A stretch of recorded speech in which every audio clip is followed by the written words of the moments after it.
প্রায় কিন্তু 30 বছরের কাছাকাছি উনি কিন্তু আসলে গাছ কাটছেন। তো এটা কিন্তু আসলে হিউজ একটা অভিজ্ঞতা। 40টা পাড়িছেন, 40টা কাটিছেন। ও আচ্ছা আচ্ছা, এই 40টা গাছ যদি কেউ কাটে একসাথে তাহলে সে কি পরিমাণ রস পেতে পারে? তো দেখতে পাচ্ছেন এই হচ্ছে আমাদের সেই রকমান গাছি, তাই তো?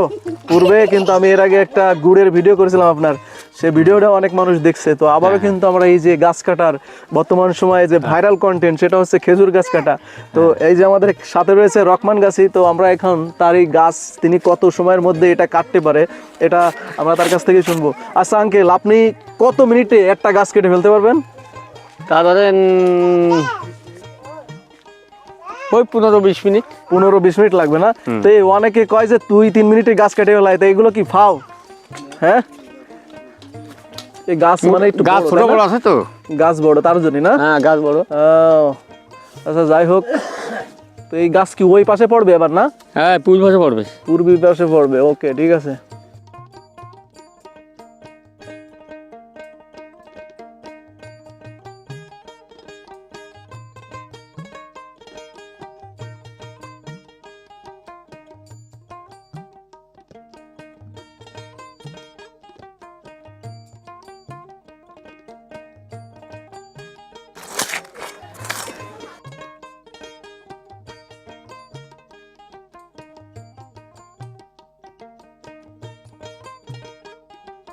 এখন বিষয় আছে কি, আপনাদের আমরা কিন্তু আসলে যে গাছ কাটা, খেজুর গাছ কাটা বর্তমান ভাইরাল কন্টেন্ট, তো এই জায়গার যে গাছ কাটা একটা সম্পূর্ণ ভিডিও আপনাদের দেখানোর চেষ্টা করলাম।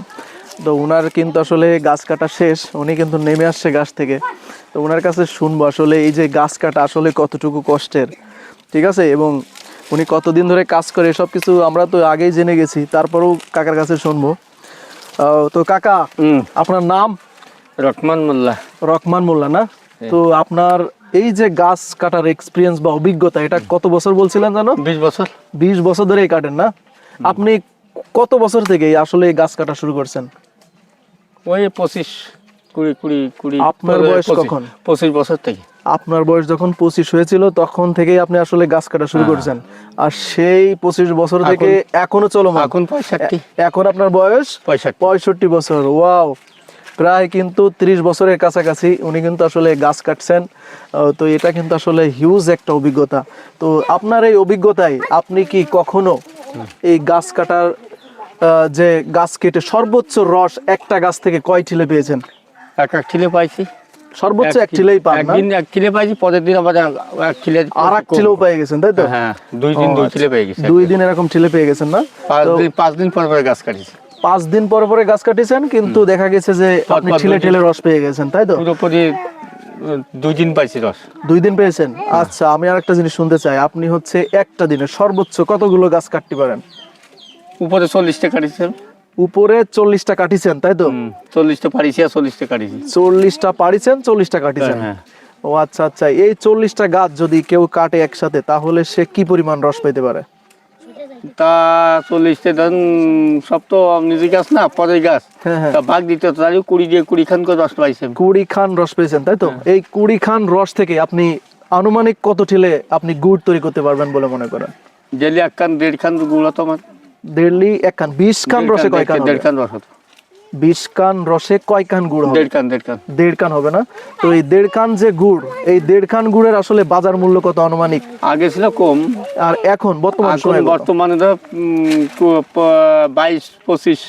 22-2500। তো 22-2500 টাকা, সেখানে এভারেজ করলে 3500 টাকা মতো আসে আর কি 1.5 খান। তো এই যে আসলে একটা অর্থ, আসলে খেজুর গাছ কেটেও কিন্তু আসলে একটা মুনাফা যে পাওয়া যায় তা কিন্তু আসলে আমাদের এই যে রকমান গাছি তার দ্বারাই প্রমাণিত। তিনি গাছ কেটে আসলে আপনি গাছ কেটে আপনার যে অর্থনৈতিক উন্নয়ন কি কি ঘটিয়েছেন, এই রস বেছে বেছে আপনি আসলে আপনার জীবনে কি কি সংগ্রহ করেছেন? ও দুটো ছেলে পেলে মানুষ করেছে, আইএ পাস করেছে, মেয়েটা ছেলে যাবে ম্যাট্রিক পাস করেছে, আইএ পরীক্ষা দিইনি। এই রসের উপরে, এই রস বিক্রি করে আসলে কি আপনি কোনো জমি জায়গা করতে পারছেন? হ্যাঁ, জমিও কিনেছি। জমিও কিনেছেন, একটা সুন্দর বাড়িও করেছেন না? যদিও তাহলে বোঝা যায় আসলে যে যেটা করে সেটা যদি সে প্রফেশনাল ভাবে নিতে পারে এবং সেটা যদি তার মন মানসিকতা থেকেই করে থাকে তাহলে কিন্তু আসলে অনেক কিছুই করা সম্ভব। যা কিন্তু আমাদের এই যে রকমান গাছি 25 গর্ভদিনী তার কাছ থেকে কিন্তু আসলে প্রমাণিত। তো আমাদের কিন্তু এই গাছের অভাবে কিন্তু বর্তমানে আমাদের যে খেজুর গাছ এর সংখ্যার পরিমাণ কমে যাচ্ছে। তো আমরা যদি একটু গাছিদের দিকে তাকাই অর্থনৈতিকভাবে, বা সরকারি কোনো কর্তৃপক্ষ যদি গাছিদের কোনো ট্রেনিংয়ের ব্যবস্থা করে বা এখানে যদি কোনো একটা অর্থ ব্যবস্থা তৈরি করে, সেই ক্ষেত্রে কিন্তু আসলে আমাদের এই রকমান গাছের মতো কিন্তু অনেক গাছই আসলে আবার নতুন করে গাছ কাটবে এবং গাছ লাগানোতেও কিন্তু আসলে তারা উৎসাহী হবে। আর যদি এই পরিমাণে গাছ লাগানো হয় সেক্ষেত্রে কিন্তু আসলে পরিবেশের যে আপনার হচ্ছে কার্বন ডাইঅক্সাইডের পরিমাণটা, এটা কিন্তু আসলে এই সালোক সংশ্লেষণের মাধ্যমে কিন্তু আসলে এটা কমবে। তো আমাদের এখনই কিন্তু সময় আসলে এই দিকে আসলে একটু নেক নজর দেওয়া। তো আমাদের ভিডিও কিন্তু আজকে এই পর্যন্ত। সবাই ভালো থাকবেন। রকমান গাছের জন্য আসলে আপনারা সবাই দোয়া করবেন, তিনি যেন সুস্থ থাকেন এবং দীর্ঘায়ু থাকেন, তার ভবিষ্যতে যেন তিনি আরও এই গাছ কাটার দিকে কিন্তু অনেকের উৎসাহিত করতে পারেন।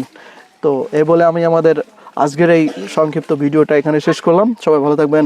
আসসালামু আলাইকুম।